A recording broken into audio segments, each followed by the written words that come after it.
Alright, so I'm kind of riding kind of precarious. I don't have my camera mount, and I'm bicycling north on Estero Boulevard, Fort Myers Beach, Florida. And you really can't see the gravity of the damage here. But on September 5th, I took a video of Fort Myers Beach, and it showcased, pretty much this island was very prosperous, and there was really no business opportunities available. And there was very little property for sale, and the property that was for sale was in the millions. And I was thinking of creative ways to open up a business after the hurricane. Basically any type of business: carpentry, roofing, painting, plumbing, demolition, fabrication, pool care, you name it. They need everything here. I think down at Santini Plaza, that's the only kind of like a establishment that would sell like groceries. The Publix here is not even open.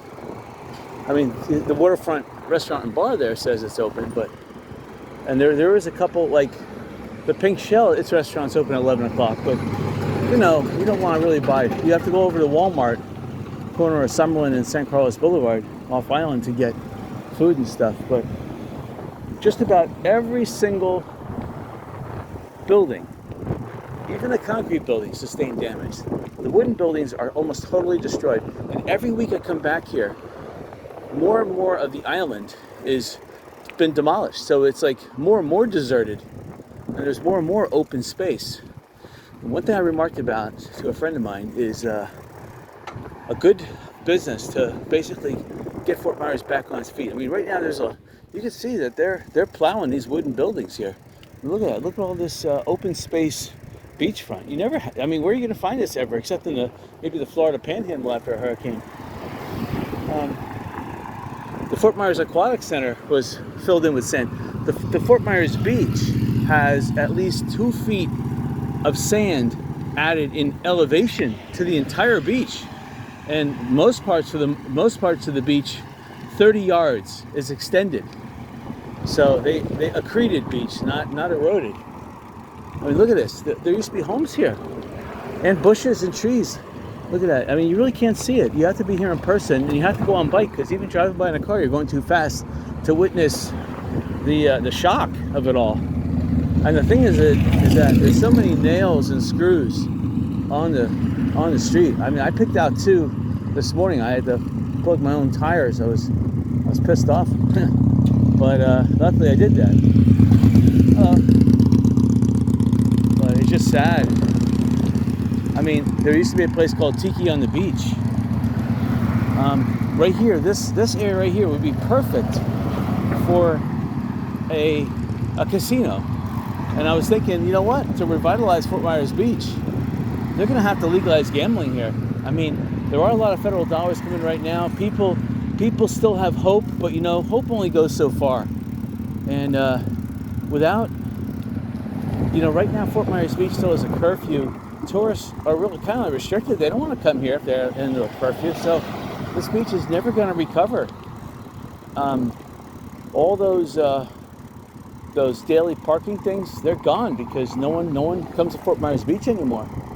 So they lost all that income. All the hotels are closed.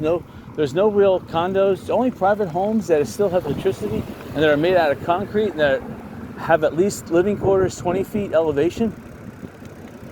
The storm surge was 12 and a half feet here, with a surf between 5 and 7 feet. So you had waves up to 19 feet. And of course, you had those marauding waves. When 2 waves hit each other, 2 19-foot waves, that created a 20-foot wave. And I'll see as I drive by, first floor is devastated. Even the Lanakai, the second floor was devastated too in Lanakai. And I can see wave heights. There's evidence of waves getting as high as 20 feet and up. And all it takes is one saltwater wave to go into your residence, and it's toast. All the furniture, carpeting, drywall, it's going to back up the toilets. It's going to make that overflow. So now you really You have to strip it down to the concrete if you have concrete. And, you know, like this area, there used to be homes all throughout here. And now there's just mobile homes. That's the norm. Here's another area of now open space right on the beach. Almost reminds me of Marineland, where there used to be miles and miles of in the mid 70s, well, actually early 70s. And I was wondering what happened here. Well, there was a hurricane a couple years before that. I was too young to understand that hurricanes wipe the slate clear and you start over. Look at this home. Totally open, nice tiki home, but it's sad that the roof survived, almost perfect. But unfortunately, you cannot build out of wood here in Florida. Here's a church coming up, and look at that building over there. The metal roof survived, but the wooden post it was under did not survive, and that thing completely tanked over there. You're starting to see real estate signs everywhere for sale. But without real estate local companies to write the contracts, it's going to have to be all cash offers or complete seller financing. You know, for them to get federal financing, you're going to have appraisers. And appraisers, it's illegal to park on right-of-ways here, so they're going to have to wait on all those contracts. So this is basically an area in limbo. But even tire repair business, you could charge $20 a nail. And cars will pick up, every single tire will get a nail in it every single day.